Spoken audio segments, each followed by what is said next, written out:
नमस्कार दोस्तों, मेरा नाम है छाया और आप देख रहे हैं न्यूज़ नशा आदत हर खबर की। तो जब से अरविंद केजरीवाल जी जेल से बाहर आए हैं, काफ़ी सारे सवाल हैं जो जनता उनसे पूछना चाहती है। तो इन्हीं सारे सवालों को लेकर आज हमारे साथ आम आदमी पार्टी की नेशनल स्पोक्स पर्सन मौजूद है, मिमी रस्तोगी जी। आपका बहुत-बहुत स्वागत है। थैंक यू छाया, मुझे यहाँ बुलाने के लिए, बातचीत करने के लिए बहुत धन्यवाद। मेरा आपसे पहला सवाल आपसे ये रहेगा भाजपा को लेकर कि भाजपा आपके ऊपर आरोप लगा रही है कि दिल्ली सरकार जब से दिल्ली में आई है तो उन्होंने क्या किया है जनता के लिए। मेरे ख्याल से भाजपा फूल्स पैराडाइज जैसे अंग्रेजी में कहा जाता है उसमें रह रही है, क्योंकि आम आदमी पार्टी की जो बेसिक कोर कॉन्सेप्ट है वो है काम की राजनीति। तो काम के अलावा शायद ही हमने अपनी ऊर्जा किसी और चीज़ में व्यर्थ जाने दी हो।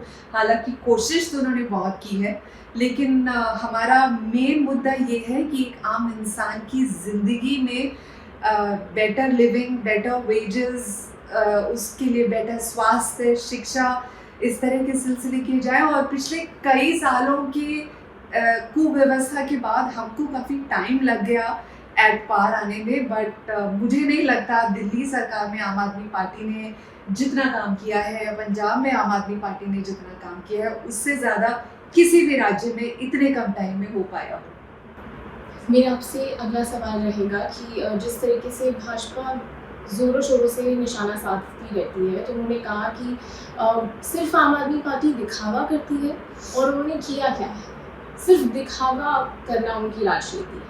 तो इस दिखावा वाले वर्ड पर कितना क्या कुछ कहेंगे?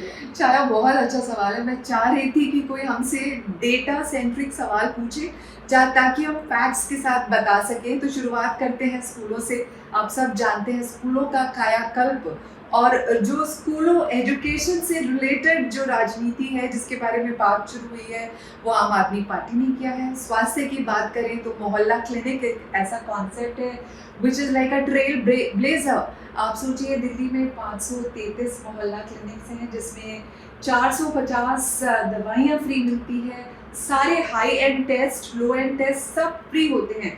आप यकीन मानिए, मैं अभी ओपीडी से आ रही हूँ, मैं एक डॉक्टर हूँ और मेरे पास अभी कल ही एक पेशेंट आया था। मैं कमर्शियल प्रैक्टिस में हूँ, तो मैंने उससे पूछा ये टेस्ट कहाँ करवाया आपने? उन्होंने बोला पास में मोहल्ला क्लिनिक है पंचशील विहार में, वहाँ से हमने करा लिए। तो आप सोचिए वो टेस्ट जिसके लिए हम लोग 1000, 2000, 4000 रुपये खर्च करते हैं वो मोहल्ला क्लिनिक में फ्री हो रहे हैं।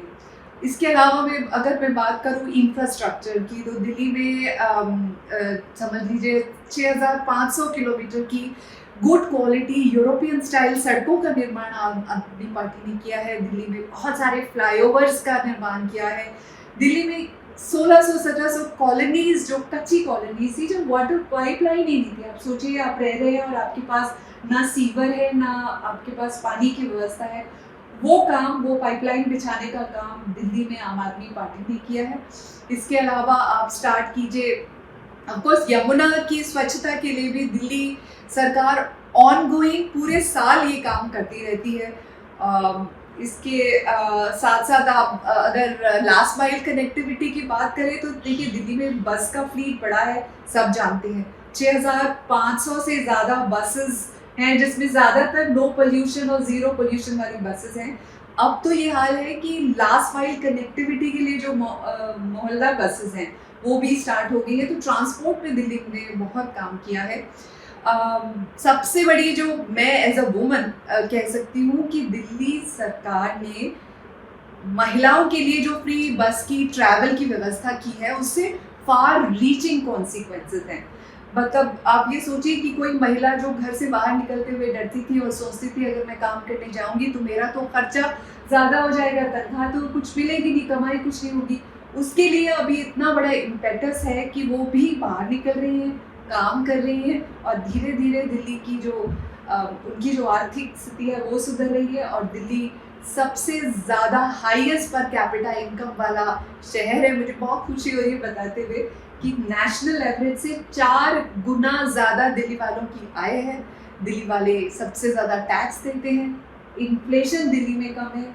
All these things indicate towards an honest, sincere government that's working for its people.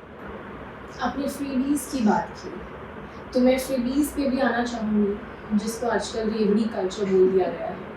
तो इसके ऊपर आप क्या कहेंगे कि रेवड़ी कल्चर, बिकॉज़ भाजपा इस चीज़ के ऊपर बहुत अपने नाराज़गी जताती है कि आप लोगों को निकम्मा बना रही हैं ऐसे करके, वो एकदम उनके पास कुछ होगा ही नहीं करने को। तो ये बहुत सारे सवाल हैं। बल्कि अभी मैं रिपोर्टिंग भी कर रही थी तो वहाँ पर किसी ने बोला कि बसेस के अंदर महिलाओं को एकदम फ्री कर दिया गया है, एटलीस्ट उनसे 10 रुपये लेने चाहिए, क्योंकि एक आदमी जो है वो पूरा पैसा दे रहा है बस का ट्रैवल करने का, लेकिन वहाँ पर और ऊपर से वो खड़ा होकर आता है, उसको कोई सीट नहीं मिलती है, तो फ्रीबीज का भी एक डिसएडवांटेज देखने को मिलता है।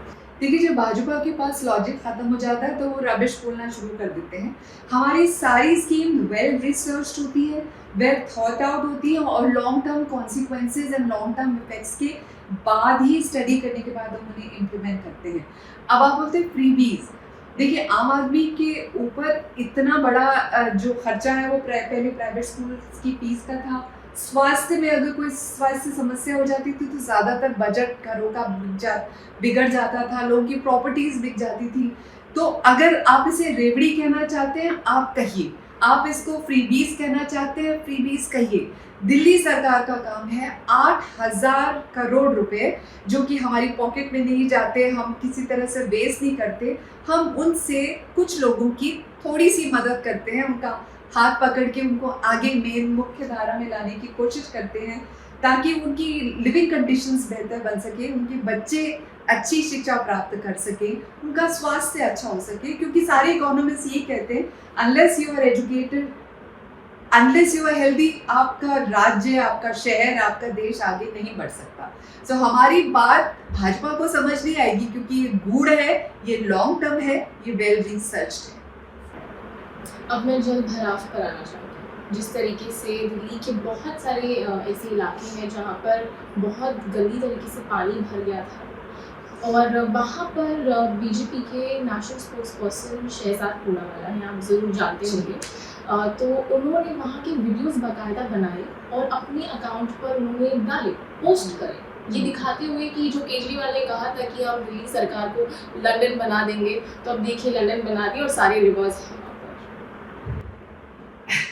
देखिए ऐसे है, पहले तो आप हमारी ऊर्जा को बर्बाद करते हैं, हमारे एक एक लीडर को एक एक करके झूठे आरोपों में जेल के अंदर बंद करते हैं और फिर जैसे ही चुनाव का वक्त नज़दीक आता है, 6 महीने साल रह जाते हैं, तो आप हमारा परसेप्शन बिगाड़ने के लिए, हमारी छवि बिगाड़ने के लिए तमाम तरह के उल जलूल और हास्यास्पद वीडियो बनाते हैं। जी हाँ, जल भराव हुआ था दिल्ली में, इस बार बहुत सिवियर समर थी, उसके बाद बहुत तेज़ और अनकंट्रोल बारिश हुई है और रोड्स में का जो काम था थोड़ी धीमी गति से चल रहा था। मैं मानती हूँ, मेरी कॉलोनी में भी था और इसके बारे में हम लोग बहुत कंसर्न हैं। लेकिन अब जबकि हमारे सारे लीडर्स बाहर हैं, अरविंद केजरीवाल बाहर हैं, आपको उनकी स्टाइल ऑफ फंक्शनिंग पता है, वो एक ऑब्सेसिव एडमिनिस्ट्रेटर है, तो अब एकदम से वॉर फुटिंग पे, जैसे बोलते हैं, युद्ध के स्तर पर काम होना शुरू हो गया है और अच्छा ही है, बल्कि एक ट्रिगर मिल गया हम लोगों को। तो अब सड़कें ठीक हो रही हैं, हम अपने काम में सुधार ला रहे हैं और अब बहुत तेज़ी से विकास की गति आपको देखने को मिली। आपने ऑब्सेसिव पर्सनालिटी कहा, तो मैं भी जब मतलब मेरा तो ये कहना नहीं है लेकिन ये लोगों का कहना है कि केजरीवाल एक छोटे बच्चे की तरह है जो बहुत ज़िद्दी होते हैं कि अगर उन्होंने ठान लिया तो वो करेंगे। तो वो जो एक छोटे बच्चे वाली पर्सनालिटी, कभी कभार वो नेगेटिव इम्पैक्ट भी देखने को मिलता है। केजरीवाल सर की पर्सनालिटी को तो मैं एनालाइज नहीं करूँगी, बहुत टॉल लीडर हैं और बहुत ही इफेक्टिव लीडरशिप रही है उनकी। बट मेरे ख्याल से एज अ डॉक्टर मैं भी मानती हूँ कि किसी काम को अगर जिद पकड़ ली जाए और कोई काम अच्छा हो तो उसमें ऑब्सेशन होना अच्छा है। आप एक स्टेडफास्ट काम तो करते हैं, आप अकाउंटेबिलिटी रहती है, आप ना नहीं सुन सकते। तो जिस तरह का रॉट जो है क्रिएटेड था बाय प्रीवियस गवर्नमेंट, उसके लिए इसी तरह का ऑब्सेसिव एडमिनिस्ट्रेशन चाहिए जो कि नो टॉलरेंस, जीरो टॉलरेंस के साथ काम करे कि काम नहीं होगा तो आगे नहीं बढ़ेंगे, काम तो होना ही चाहिए। तो आप मान रहे कि अरविंद केजरीवाल के लिए वो जिद्दा बच्चे वाली टाइटल ठीक है? बच्चे तो नहीं, बट हाँ लीडरशिप क्वालिटीज से भरपूर है और ये उनकी पर्सनालिटी का एक ट्रेट है जो कि काफ़ी यूजफुल है सोसाइटी के लिए। अब मैं मौसम की बात करना चाहूँगी कि जब दिवाली जब ख़त्म होती थी तो उसके बाद से पोल्यूशन दिखता था, तो पोल्यूशन इस बार नहीं है। तो भाजपा का ये कहना है कि क्योंकि मौसम ठीक था इस वजह से दिवाली के बाद वो प्रदूषण नहीं हुआ, वो पोल्यूटेड एयर हमको नहीं इतनी दिखी और कम रहा पोल्यूशन। इस पर क्या कहेंगे? पहले तो ये अच्छी बात है कि पोल्यूशन कम है, मैं ये नहीं कहूँगी कि बिल्कुल ख़त्म हो गया, अभी हमको सामने से ही नज़र आ रहा है, बट हाँ काफ़ी हद तक रिडक्शन है which is like a relief for us. But मैं ये कहूँगी कि हर चीज़ के लिए तैयारी जो होनी चाहिए और टेक्नोलॉजी का इस्तेमाल वो पहले से होना चाहिए। तो पराली के इंसिडेंस में कमी आई है बिकॉज हमने पंजाब के किसानों को ऑप्शंस दिए हैं पराली को प्रोसेस करने का, पराली को रिसाइकिल करने का। इसके अलावा टेम्परेचर भी अभी बहुत ज़्यादा डाउन नहीं गए हैं, एयर करंट भी ठीक ठाक है। कुछ लोगों ने शायद क्रैकर बैन का फ़ायदा का नियम का पालन किया है, लेकिन भारतीय जनता पार्टी की जो कोर सपोर्टर्स हैं उन्होंने जिस तरह से एनवायरनमेंट को डैमेज किया है, पटाखे छुटाए हैं बिना वार के, ज़बरदस्ती कई दिनों तक छुटाए, उससे मैं बहुत नाराज़ हूँ। As a doctor I know मेरी ओपीडी में केसेस बढ़ गए हैं, रिलेटिवली कम है पिछले साल से, लेकिन पोल्यूशन एक बहुत बड़ी समस्या है जिसमें सारी सरकारों को, सेंट्रल गवर्नमेंट को भी अपना पूरा रोल अदा करना चाहिए। मैं तो पूछूंगी वो 7 MPs कहाँ हैं? वो 7 MPs जिन्हें दिल्ली की जनता ने इतनी बड़ी जिम्मेदारी दे के संसद में भेजा है, उन्होंने क्या किया? हम तो कर ही रहे हैं अपना काम, लेकिन उन्होंने क्या किया? मेरा आखिरी सवाल आपसे रहेगा कि आप प्लीज़ हमारे व्यूअर्स को बताइए कि जब दिवाली के बाद जब प्रदूषण बढ़ जाता है तो उसको कंट्रोल करने के लिए आम आदमी पार्टी ने क्या कुछ किया? देखिए, ग्रैब नाम का एक सिस्टम है, ये डिप्लॉयड है। इसमें स्टेज 1, 2, 3, 4 लेवल की रिस्ट्रिक्शंस होती हैं, सबको पता है ये दिल्ली पोल्यूशन कंट्रोल बोर्ड और एनवायरमेंटल NGT वगैरह के ज़रिए फॉलो होता है। तो इसकी जो मॉनिटरिंग है वो दिल्ली सरकार बहुत मुस्तैदी से कर रही है।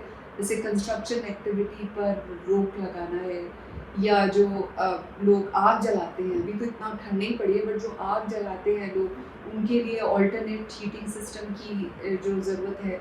तो पूरा वॉर रूम तैयार है, उसमें जो सिस्टमैटिक एक्टिविटीज़ हैं उसका मिनिस्टर को डायरेक्टली डेटा जाता है और वो रोज़ मीटिंग लेते हैं। सो हम लोग तैयार हैं अपनी तरफ से, और ये बात बहुत सीरियसली हम परस्यू कर रहे हैं कि पोल्यूशन कम होना चाहिए और स्लिम होना चाहिए। आपका बहुत बहुत शुक्रिया हमारे साथ थैंक जुड़ने यू के लिए। आई होप हमारे व्यूअर्स को उनके सारे सवालों के जवाब मिले होंगे। इस चर्चा में सिर्फ इतना ही, आगे आपको एक नई चर्चा के साथ मिलेंगे। मैं हूँ छाया और आप देख रहे हैं न्यूज़ नशा, आदत हर खबर की। और आप हमसे जुड़े रहने के लिए सब्सक्राइब करें YouTube पर, फॉलो करें Twitter पर और लाइक करें Facebook पर। और ज्यादा जानकारी के लिए आपको टाइप करना होगा सिर्फ न्यूज़ नशा।